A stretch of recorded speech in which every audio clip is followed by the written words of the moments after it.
We're live. Okay. So, what is this lesson about? All right.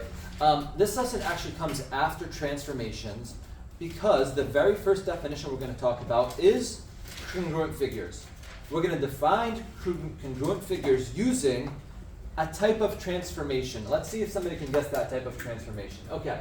So here's your first definition for this lesson. What's the name of this chapter? Congruent polygons, really. It says congruent triangle and polygons, but a triangle is a polygon, so congruent polygon. So definition.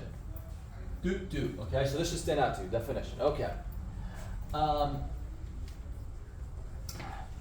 I just go off the top of my head? I think I can handle it. Two polygons. Okay, we could just talk about two of them.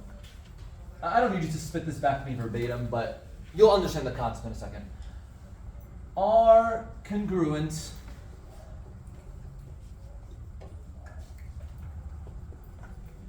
if I put IFF, I'm going to put it here just so you can see it once. IFF stands for if and only if. So I'm going to put in parentheses, if and only if.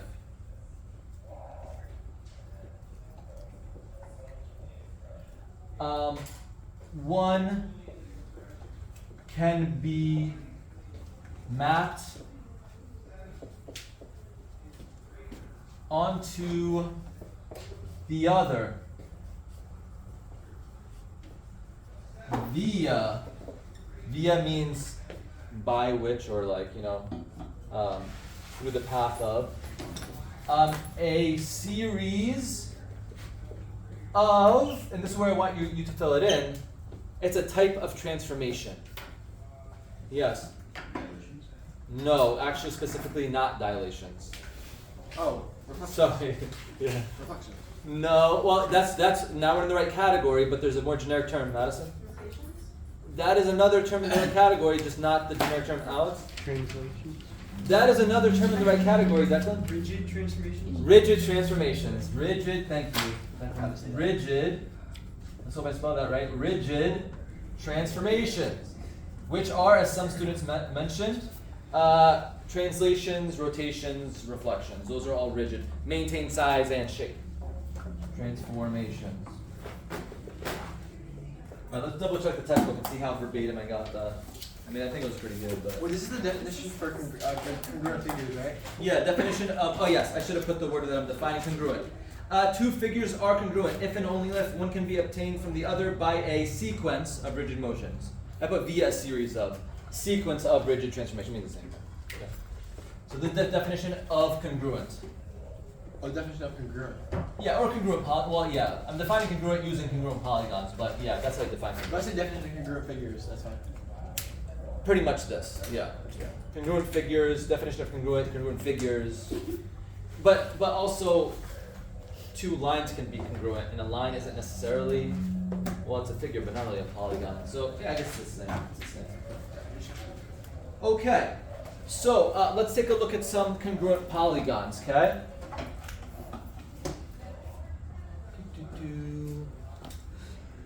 Alright, so this is right triangle. Try to make it as right as possible.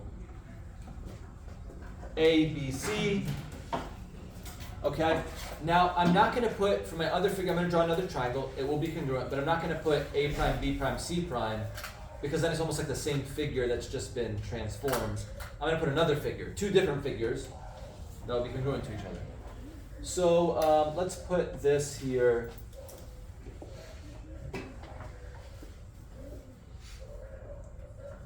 How do I want to do this? A, B, C, D, E, F. Okay?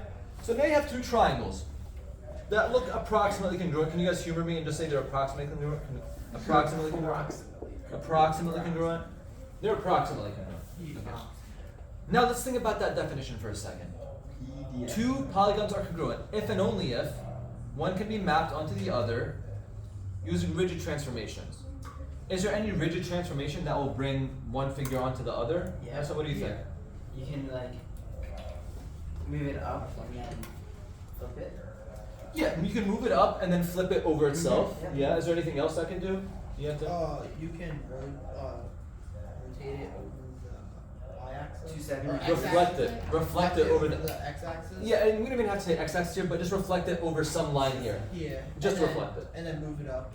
That's what it matches. And shift it so it matches perfectly. You can translate it so it matches perfectly. Okay, so that's what the definition means. These two figures are congruent. Why? Because one can be mapped onto the other using a series of rigid transformations. So rigid transformations meaning like it can't get bigger or smaller. It just Yes. moves like without changing shape. Translations, rotations, reflections. So if this was like a rectangle, then it would not be congruent because Yeah, I can't map them onto each other. It's like it's like, you know that thing you played with as little kids where you have to fit the shapes in the right slot. yeah. It has to fit perfectly, right on top of each other. Question? Yes. So you said that these two are congruent because they can be mapped onto each other by what? Rigid transformations, By which transformation? as the definition says over there. Okay, so now I want to make a congruent statement for this. That's my next task. Okay? Can somebody give me a congruent statement that can relate these figures to each other with a congruent sign? Now, you guys said a reflection to map them onto each other, meaning, certain letters map onto each other. So anyone want to give that a try? Harrison? If E Wait, if. Hold on, why if? Just something is congruent to something. Luca? B is congruent to E. B is congruent to E. Yes. Now, I would maybe want to specify angle B is congruent to angle E. You're almost moving ahead of me. I will write that down for a second. We're not here. I want a statement that tells me those two figures are congruent entirely, not, and I will get to that point later. Madison.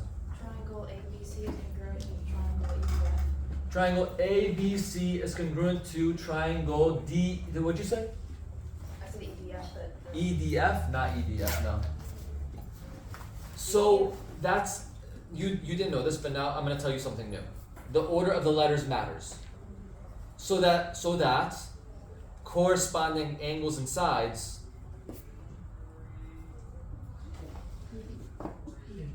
I'm not explaining it properly, but let me just hear from somebody else. Yeah. DEF. Yes, DEF. Why DEF? Because now you don't. Am I out of frame? like that's No, you're the max. That's the max. Okay, great. Why did I say incorrect for Madison? I'm not picking on Madison, but when she said EDF, but then I said correct when it says DEF, because of this concept right here. Because based off of this notation, I need to be able to isolate what two sides are congruent, what two angles are congruent. Yes. So AB and DE are the first two letters of each. Those sides are congruent. If I asked, just like Luca told me, angle B and E is congruent to each other. What if I asked you, angle BCA is congruent to which other angle? Do I even have to look at the drawing? No, actually I don't. I can just look at the statement. What is angle BCA congruent to? Oh. You're snapping too much. I'm gonna go with the feeling. Is it angle EFD? Yes. Angle EFD. Oh, sorry, I'm going too far. I'm gonna say that. Angle EFD. First letter, third letter. Sorry, second letter, third letter, first letter. Second letter, third letter, first letter. The way that it's written is written in this order so that you can pull out specific sides or angles and know exactly what's congruent to what without even looking at the drawing. Okay? So you don't need the drawing. This is sufficient. If you're just trying to pull out statements like this and this from it. I see a few questions a minute ago. How is it an angle? Why would it not be a triangle? Because I'm talking about angle BCA, so angle BCA sees the vertex, so I'm talking about that angle there. Oh.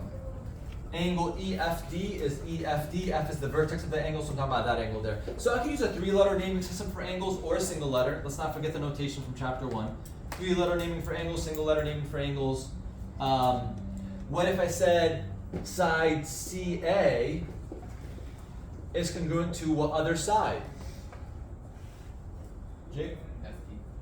CA, F, CA, CA, CA, FD, yes, FD. Perfect, okay? So so we talked about congruence, I demonstrated what the definition means, now we're getting into specifics about sides and angles. Any questions thus far? Yep. Can an angle have 4 letters? No, only 3. Okay. Never in my lifetime I've seen that, and I hope I never do, because honestly, I'm in a class right now. It's very abstract mathematics, so I wouldn't be surprised if I did. Like, We're talking about 4-dimensional graphs. It doesn't exist. What the heck? It doesn't exist. But we're talking about it. Yeah. Theoretical For stuff. the part where it says CA is congruent to FD, could you have CA is congruent to DF, or is that wrong? Yes, that is totally correct. But if we're talking about proofs, we probably want to use those in different steps. Maybe by saying something like FD is congruent to DF using the symmetric property, and then getting to that stuff there. But that's for my purposes. If you're doing it on my test with the proof and you just go DF, I'll be cool with it. Okay. All right. So and by the way, these because these figures are congruent, these corresponding sides and corresponding angles are congruent. Okay. So I'm going to say that again for you because I'm about to get into a theorem. Because the two figures are congruent, these corresponding angles or these corresponding sides. Do we know what corresponding means? Mm-hmm. Like they're like. It's just the same in other like who's corresponding to Lillian in that second row over there, right? Because they're corresponding. The front position here, front position here. Like the first two letters here, I would talk about this, but these figures aren't oriented the same way, so I don't want to say top and top because I would need to flip it to have it in the same orientation. So I'm going to erase this side of the board, and I'm going to give you the next definition. It's actually a theorem, and the theorem has an acronym that uses 5 letters, and those 5 letters are Cpcfc. You can write that down. We're going to define it right now. Wait, Mr. Finn. Give me a second. Hold on. Let me just erase this properly. Okay, who said that? Yeah. So, wait. Oh yeah, this is our second. We're only doing 2, right? This will be our last one. Just hold. Let me run the pace a little bit. Yeah, okay. Don't worry about that just yet. Let me handle that. All right. So Cpcfc. CPC. Okay, and this will be defined for you now. This will be on when you're doing proofs and stuff on the right side where you give your reasons. This in this chapter will be huge. So please focus. Okay. Actually, I don't really even need to think about the definition because all the letters stand for something. Cpfc stands for, and you're going to fill in the last word for me, so just pay attention. Corresponding parts of congruent figures are what? What about the corresponding parts of congruent figures? What are they? Okay, congruent. Oh, that's what I was gonna say. You were good, but you put your hand back down. I was almost called on you. Yeah. Good job. All right. Yeah, the corresponding parts of congruent figures must be congruent. The corresponding parts of two figures that maybe were dilated, no, those parts don't have to be congruent because those two figures are not congruent. But if the figures are congruent, then their corresponding parts will be congruent. You see that logic there? I phrased it that way on purpose. Okay? So, later on in the next lesson, we'll learn about the converse of it, but I'm just going to leave it there for now. I'm trying to keep this lesson short and sweet, so once you get the worksheet, you'll get to see some of these applied a little bit better. There's another theorem that I want to discuss because we are moving into proofs, so I'm trying to equip you with the proper tools. The other theorem is called the third angles theorem. Okay? All right. So the third angle theorem is used when you need all 3 angles. You got to bring all 3 of them into a conversation. Like you have 2 triangles. Okay? Let me just ask you this, okay? Maybe this will help illustrate the third angles theorem. If that's 30 degrees, this is not drawn to scale. Actually, let's make this 60. If this is 60 degrees and this is 60 degrees here, okay? Actually, you don't need 2 triangles for this one. It's just one. No, it is 2 triangles. Sorry, I messed that up. All right, this is 60 and this is 60. Okay, this is proper. All right. So the theorem states the following. If 2 angles in one figure are congruent to 2 angles in another figure, then the third angle must be congruent. Let's see if that makes sense. If that's 60 and that's 60, what's the third angle here? 60. 60. If that's 60 and that's 60 here, what's the third angle here? 60. All right, so if 2 triangles are congruent, the third angles must be congruent, and they are. Okay? So you might not know the exact measures of them, doesn't matter. If I, at least in a proof, have angle 1 is congruent to angle 2. And angle 3 is congruent to angle 4. Maybe these are given statements. Maybe they're given to you. Conclusion, angle 5 is congruent to angle 6. This is the third angle that I haven't talked about. 2 pairs of angles congruent, the third pair must be congruent, okay? Yeah. This is the Cpcfc. No, unrelated. Third angle. Third angle, so let me actually write down the third angles theorem. Can I fit it there? No, I can't. Oh, this is the third angle. Yeah, if 2 angles of one triangle congruent to 2 of another, then the third angle must be congruent. It seems kind of obvious, but it will be helpful in proofs, especially since we're going to be using Cpcfc. I think you'll see why later on they kind of bring these two, but you're not going to understand why, so don't try to make sense of this. Why these two proofs are given side by side. It's just they're both used in proofs that when you use like this in a proof, this one might be useful too. Third angles theorem. THM stands for theorem. Simply put, if I'm actually going to abbreviate this a little bit because I don't need to phrase it exactly. If 2 angles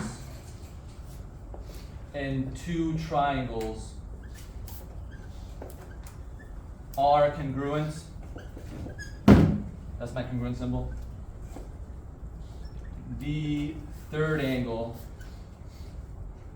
it's a pair of angles, third pair of angles, pair is also congruent, okay? So that's third angles theorem. We're gonna hit proofs very soon, but just keep those on your paper, star them so you know to refer back to them when we need them. Wait. Yeah, question? So should I write Cpcfc like separate from this, right? Yeah, totally separate, okay? Actually, one of the quizzes I gave from this chapter, it's like I gave like a 3-step proof, and you had to give me either this or that. For some reason, I had people get it wrong. These are so unrelated, I can't even tell you. One is dealing with corresponding parts of congruent figures being congruent, and the other has to do with the third angle. So anyway, yeah, Michaela, what's up? Like in that picture you showed us, it was 60, 60, and 60. Yeah. Would the third angle be congruent to like the other 2 angles in the triangle? I probably should have illustrated it differently if that's what you're getting out of it. It's more so like, okay, if that's 30, that's 60, third angle here is going to be 90. So if this is 30 and this is 60, well, this angle, you have 2 pairs of angles congruent. These 2 are congruent, these 2 are congruent. Therefore, the third must be congruent, so this better be 90. Okay. Based off third angles theorem. Yeah. Can I use the bathroom? Yes, okay. So I just want to ask you one final question. How do you think I might be able to apply corresponding Cpcfc, for instance, algebraically? Can you guys foresee what type of algebra problems I would give you on something like this? Correspond to the Cpcfc. Yeah, like if I tell you there's a rectangle here and a rectangle here, and I even give you a congruent statement, like A, B, C, D is congruent to D, E, F, G. Okay, and then I have like 3x plus 5 here, and then 2x here, and then this angle here is 40 minus x degrees, and this angle here is 3x plus 10, or maybe use a different variable, y and y here. Okay, but I told you the figures are congruent, therefore corresponding parts have to be congruent, therefore you set them equal to each other, right? It seems kind of obvious where I'd go, algebraically. Okay, so I'm going to stop recording. I'm going to make the homework live. I think it might already be live.